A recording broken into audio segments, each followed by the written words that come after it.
Hello, everyone, and welcome back to this week's episode of Successful Stylist Academy. I have not been on the podcast in quite a while, but if you joined us for season 1, I was at the very beginning. My name is Sarah Moore, and I'm the audio technician for Successful Stylist Academy. And during my time here, it's been amazing, and so I'm so excited to be back and interviewing Drea today. Before we get started, I did want to mention our weekly shout out, which this week we have it coming from Cookie Kebab, which I love your name, so creative. And it's so nice to hear amazing feedback from viewers. She said, or they said, one of my favorite podcasts to listen to from the beauty industry because it's like talking to a friend, a really knowledgeable friend that gives awesome advice. Ambrosia covers such a wide variety of topics that applies to so many challenges we face as hairdressers.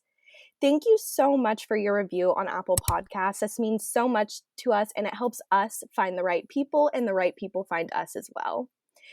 And jumping into this week's episode, which is about how to stop emotionally discounting.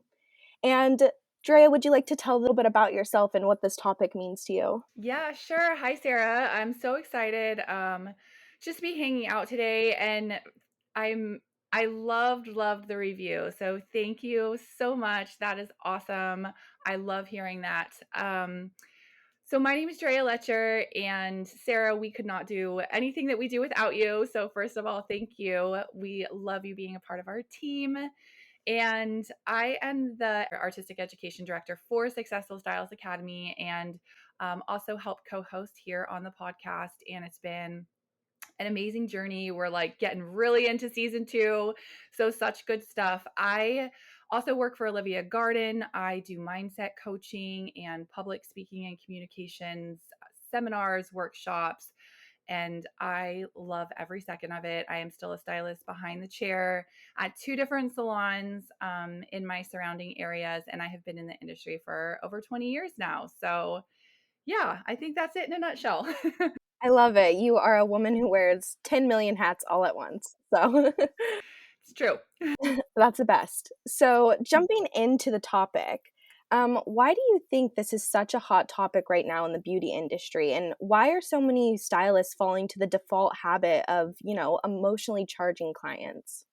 Yeah, gosh. How to stop emotionally discounting. This was a topic that came up that we really wanted to tackle as a team with Successful Stylist Academy, because I think that from the beginning of time in the beauty industry till now, this is still a discussion that we're having. And we are in a creative industry, an emotional industry, a touchy feely connective industry. So I think, and just to be transparent for a second, I mean, I have such a heart for hair and a passion for people. And although it's kind of embarrassing to say, I mention that I've been in the industry over 20 years. And I feel like this is something that I have truly just recently got a handle on. And if you guys take anything away from today, if I can help even a little bit in you guys kind of getting a handle on this and tackling this in a way to be successful in your business way earlier on than I did, I'm here for that today. So, but to answer your question in kind of 3 parts, we're creatives. So I think in our industry, we don't always we don't have that mindset of our minds don't totally work in that A-type personality setting always. I think some of us have that, and some of us have a little bit of a balance of both, which is super helpful. Um, but this looks like, in order to kind of balance this out, it looks like setting into motion policies and pricing and being organized and keeping track of this pricing. So that's one thing that I think ends up being a challenge to a lot of us as creatives. The second thing is that we love people, we get to know them, it gets personal. And I mean, for me, I'll know some of my clients and I'll know their story, and I'll know if they're struggling financially, and I'll know that they're doing everything they can to budget in their hair. So then when I think about charging them or raising prices or charging them the upgrade that I should have charged them because we did something different on their hair, it puts this extra layer of challenge, I think, into that when we love what we do and we love the people that we're doing it with or working on. And then lastly, a lot of us, this is our business. So I think it's easier sometimes when you have pricing where you can say, this is the company's pricing and I work for them. But when people know that it's our pricing and that we're in charge of everything that we're doing, that we're saying, that we're putting into practice, we have to take ownership of it. And although once we really figure out what our value is and we're able to do that in an empowering way, it actually works a little bit as a negative to where we're like, well, it'd be easier just to put all that on somebody else. So I think that is the three major reasons why it happens in the beauty industry. And feel free to input anything if anything comes to mind as well. Oh, yeah. I just wanted to say, on a personal level, I feel like I can attest to this as well. Obviously, not being a hairstylist, but along the same lines of trying to balance when you're, for instance, I ran an Etsy shop for a really long time, and it was that one of those things where I was like, am I pricing too high? Am I making sure that I'm valuing myself as a person, but also making sure that this is a reasonable amount someone else feels comfortable paying? And just that kind of balance between that. And obviously, I wasn't getting to know them on a personal level, so I can't even imagine when you have those personal stories to go alongside of it, how it can influence someone's decisions behind it. Absolutely. I think it really does apply. We're talking, hairstylist and beauty industry, but it 100% applies to any kind of anyone that is a professional creative. And sometimes, like you said, like how much work am I putting into it? Like what's the value here? There's a lot of actual science mathematical breakdowns that happen, and I think sometimes it just gets overwhelming for some of us as a creative, and then we're like, never mind the prices, and then it's the emotional answer that's kind of like the default, like you said. Right, absolutely. Yeah, math is not my strong suit, so I feel that. So, so for you, how could you say a stylist can begin to develop these new thoughts around charging their client outside of the emotion and putting those thoughts into practice actually behind the chair in their business? It's definitely time to rewrite that narrative. So we hear a lot about rewriting the narrative, and I think it really starts with like developing new thoughts and practices, developing a new relationship to how we think about pricing, how we think about organization, how we tie that into our creativity, like healthy communication with our clients in our businesses. And I know I'm gonna expand a lot on that, I promise, but that might mean, getting a coach, like, getting a mentor, like, having someone actually there to walk you through some of the steps that blueprint out some of those policies, what the communication looks like, holding you accountable, giving you homework, looking over it, saying, "This looks great. Wait, you need to consider this."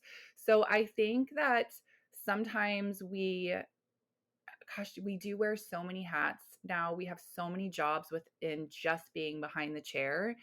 And it's okay to like reach out and ask for help and find someone who's already walked through some of that before you have and just say, can you help me? How do I do this?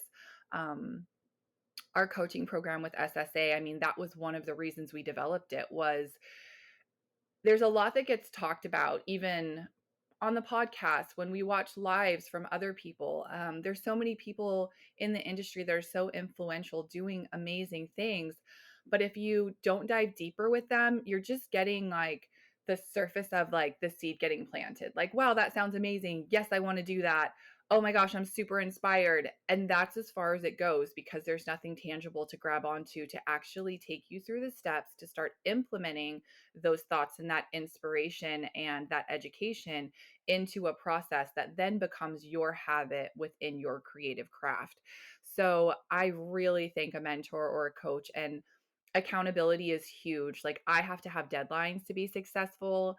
I like yeah, I'm working on redoing my website completely right now and I've been working on it for a year, you guys. Like that is stupid. And finally I just had to hire a person that is an editor but also someone I have two people that I'm working with.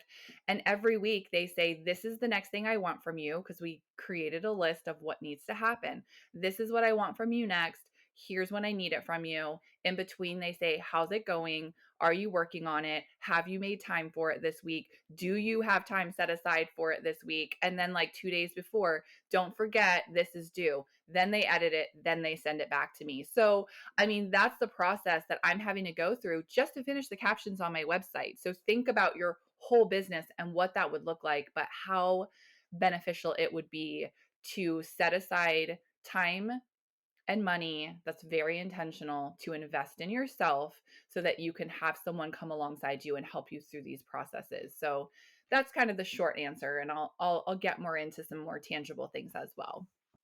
I love that. I mean, there's so much to learn from so many other people. And so being able to have that one on one experience with a coach or a mentor, I mean, you can say that for almost every aspect of life as well. It's when you get to take those steps and walk behind someone else and have them guide you, and you get to take all of the best advice from someone else and then make it your own. So I think that's great advice. Yeah, thank you for tagging that on. I just there's a reason like we're not supposed to walk any of this alone. Like talk about life, talk about spiritual, talk about like adventure, talk about work. Like I feel like there's a reason why things happen the way that they do, and that's because we're supposed to utilize one another to like come alongside one another on this journey, and I don't think that that's different in business at all.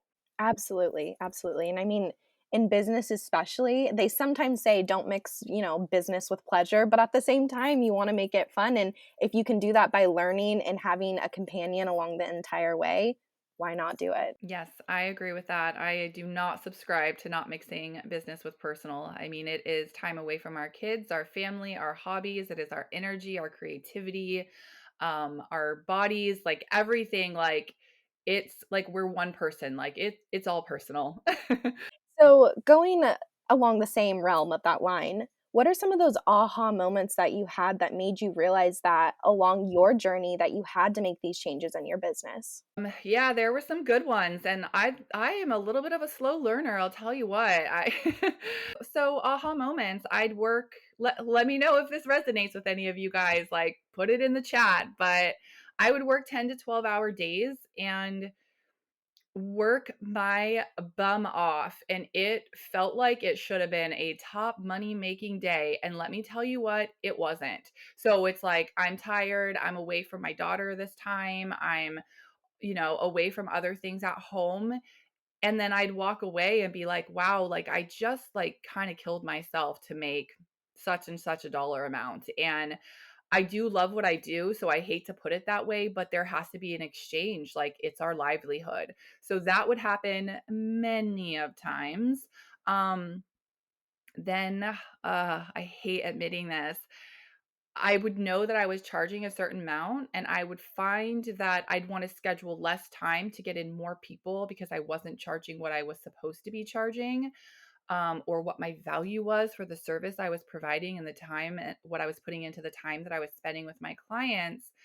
So I found myself cutting corners in the color process, not being present, having my mind somewhere else, multitasking when I was supposed to be there, showing up for that client at that time, and 100% doing this amazing work on them. So, whatever that would look like, I felt like I just would go on burnout a little bit and I would start cutting corners within the time and the service that I was providing for my client based upon the fact that I wasn't charging the value that I should have been charging for that time. So that was an aha moment. I'd be, like I said, away from my daughter, and that is rough, balancing mom life, work life, the whole thing, the mom guilt, being a single mom. That really comes into play. I feel like even not being a single mom, that comes into play, I'm sure. But I would be working so hard and then still kind of struggling financially or not being able to do the things on the time off that I would have with my daughter that I would want to be doing. And that was a wake up call in itself. Then, gosh, so I mean, it's like, hello, like this was like, I don't know, flashing lights. It's just like that obvious flashing light, that sign. And I would go to check out clients sometimes and they'd go, "Oh, honey, no." like I would tell them the price and they'd be like, "Oh, honey, no, like that's way too little." Or they would say, "Well, I went ahead and did this much today because you haven't raised your prices in years." And like my clients are literally raising my prices for me because that's how bad I'm being at my business. There's just a few. So take your pick. It's definitely important that you realize those yourself. And I mean, I'm sure hearing it from a client as well was definitely like, oh no, maybe, yeah, I think it's time to change. Thank you. But that's okay. Now you have learned and you get to share your knowledge with everyone else. And so hearing that and sharing that with others, people can now learn from you as well. So there's so much about discounts for services in your industry, especially because you're building your clientele and getting your name out there. What advice would you give to stylists in the area that are trying to navigate this information and have that successful attribute in their business? So three things I think to think about. One thing that really stuck with me that I wanted to share once I knew this was our topic for today is from my friend Mark Bustoff, and he's an amazing person to follow in the industry. He's very transparent. He's very inspiring. When I worked in the Dominican Republic, there was a small group of us that went and cut hair at a high school there on our only day off, working destination education event. And it was really, really amazing. And that's where I met him. And I listened to him do a live one time, and he said, as far as like charging, because he cuts hair for homeless and he goes to other countries and just cuts hair on the streets. He lives in New York City. And he said, I am either free or expensive, but I'm never cheap. And I like got the chills right now saying it again. It just really stuck with me because I feel like there's motivators to do certain things, and that resonated with me to where it was like we hear so much about building your business and discounting this service or discounting that service. And I think there are other ways that we can add value to what we're doing with our clients rather than discounting the actual service. Um, and giving things away and choosing to show up for people for free, or knowing a client's having a hard time and they're canceling appointment and you say, "You know what? Actually, I go ahead and come in and I'd like to gift this to you." And then it's not about like a negotiation or an awkward conversation. You're like, "I can show I right now am in a good place to where I can show up and serve for someone else." Um or I'm charging my prices at the value of the energy, the time, the product, the expertise, the education that I've put in. But there's not this cheap place in the middle where I don't feel good, where your clients have the option to negotiate with you or feel like there's flexibility within the value of the service that you're giving them. So think about that, you guys. It really stuck with me. I'm going to say it one more time. He said, I'm either free or expensive, but I'm never cheap. So that was something that I wanted to share. The second thing is with that, I feel like there's different motivations. And so if I'm doing work, whether it is a photo shoot, because there's a time to like put in your time, there's a time to show up, work hard, and come alongside someone else's vision and ask nothing for it. I mean, there is definitely something to be said about that. So when I look at my motivations to do work, I feel like I should either be getting paid expensive, like Mark said. So you should either be getting paid at the value of the service that you are providing and the time and energy you're putting into that, which is a lot. That's communication, that's being present, that's, there's a reason why it's like we're a therapist, So getting paid, exposure, the opportunity to gain more exposure. That's another motivation. That may be why you are there for free, because you are actually receiving the payment of additional exposure, which could present future opportunities. So, getting paid, exposure, growth, and inspiration. We get stagnant sometimes. And if standing behind the chair, I feel really lucky because I do have a lot of facets to what I do within the hair world. So, if maybe you're stagnant and you go do something um, to offer your time and your services with someone else in alignment with like a collaboration, maybe you're not getting paid, but the growth and the inspiration and to pull you out of stagnant or to give you growth in a new area that you weren't sure about and you didn't want to stand alone and charge top dollar in because you're not quite there yet. That's another motivation. And the last one is just you choosing to serve. And I know that this is not a sexy word, but I truly believe that um, success is found within service and not within strategy. So that is kind of my philosophy already. So the motivation in why you should be doing something for free or being expensive, I think you should be able to say, I'm either getting paid, I'm gaining exposure, I'm stepping into growth and additional inspiration, or I'm there because I'm choosing to serve. So if it's not one of those things, then maybe you need to check back in with your vision or check back in with your why and see if that project or that client or that service does not align with that vision and with that why. And then the last thing is be irreplaceable. And I know that that can mean a lot of different things to people, but I think I'm going to say another non-sexy thing. And that is stop trying to be famous and work on your craft.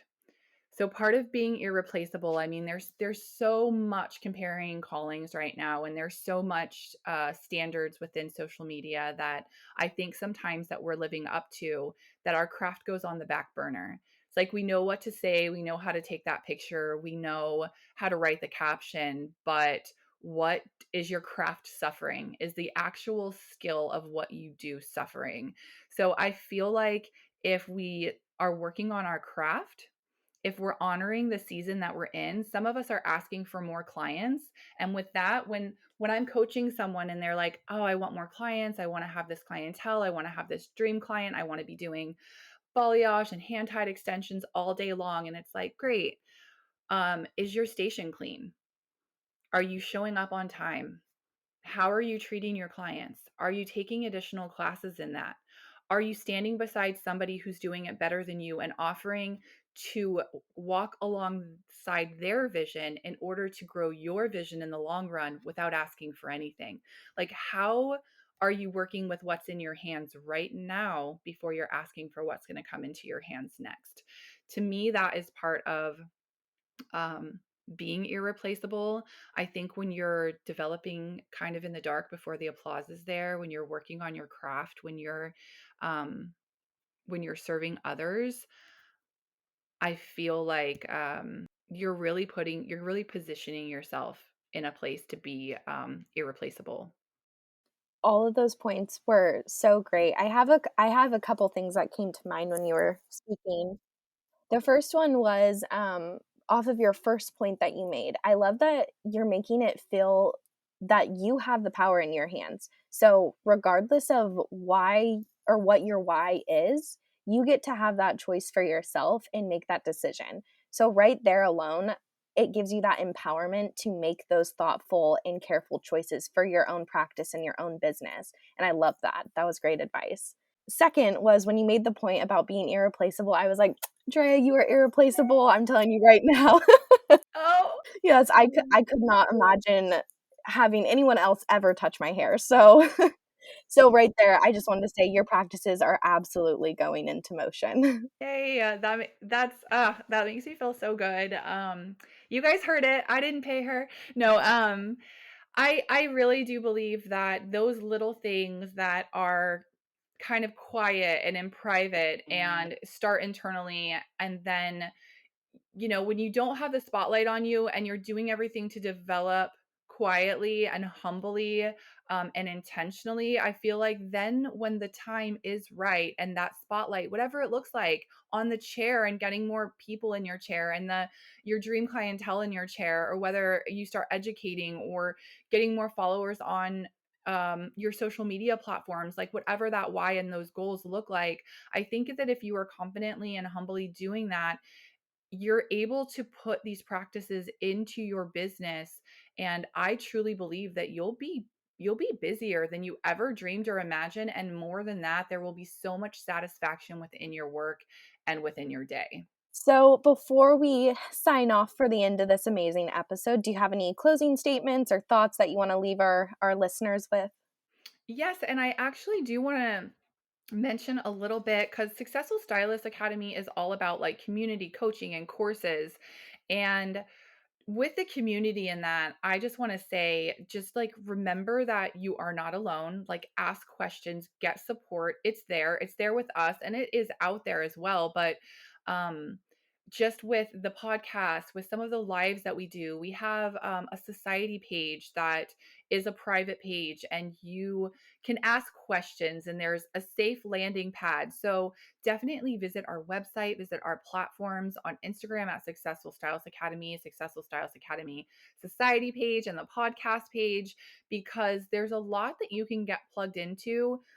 We have such a beautiful, amazing community of people that continue to blow my mind.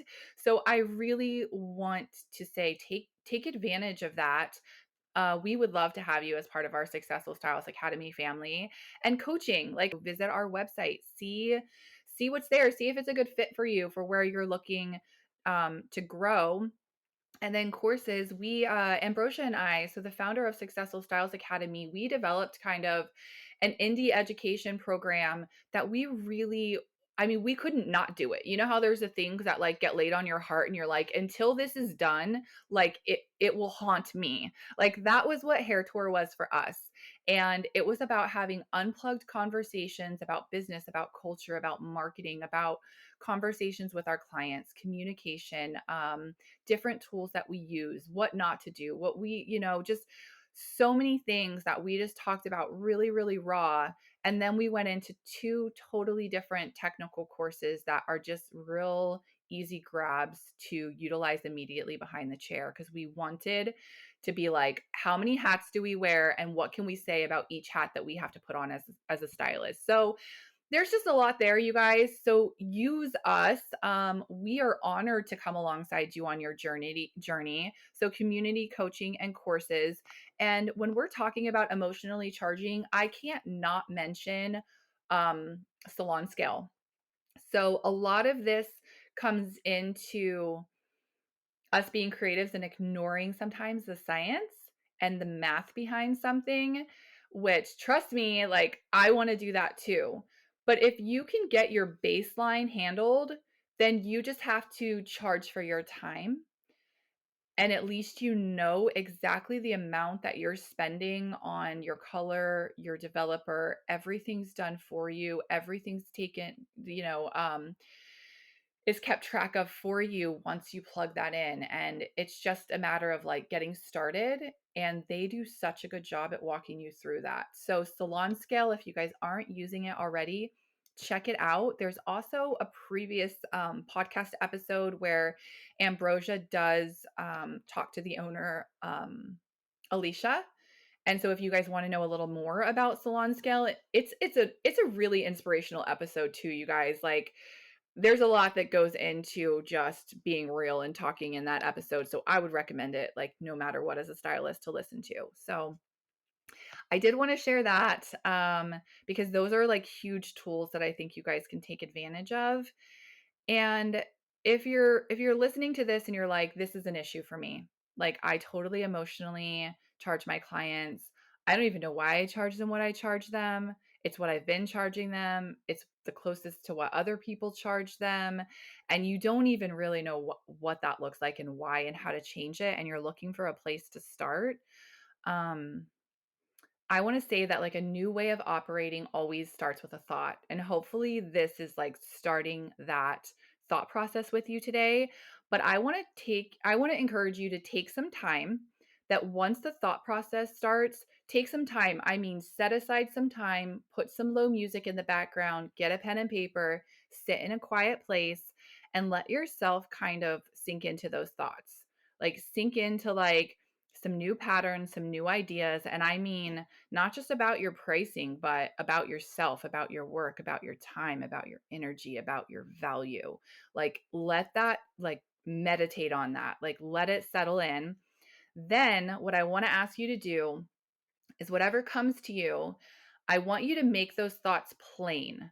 I want you to attach it to like a little bit of a plan, like just kind of thoughts that are coming to your head. And I want you to bring them into reality by writing them down.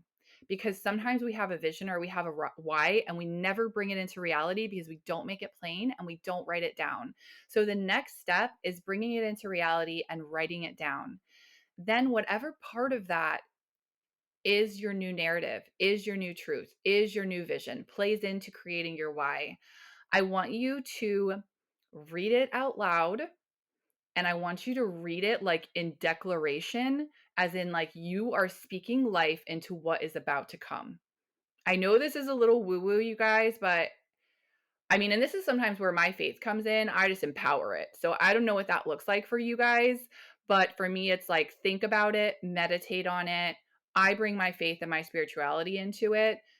You can work that process how you choose to work that process. But the next part is writing it down, making it a reality. And then words have power and you speak life into what you've written down.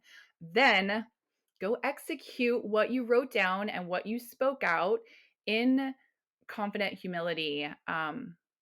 Anyways, I would encourage you. I want to hear from you. If you guys do this, tell me how that goes for you. I really believe that you can do this, and I believe that this process has power, and I believe that this is something we need to wipe the slate clean and stop charging emotionally in our industry.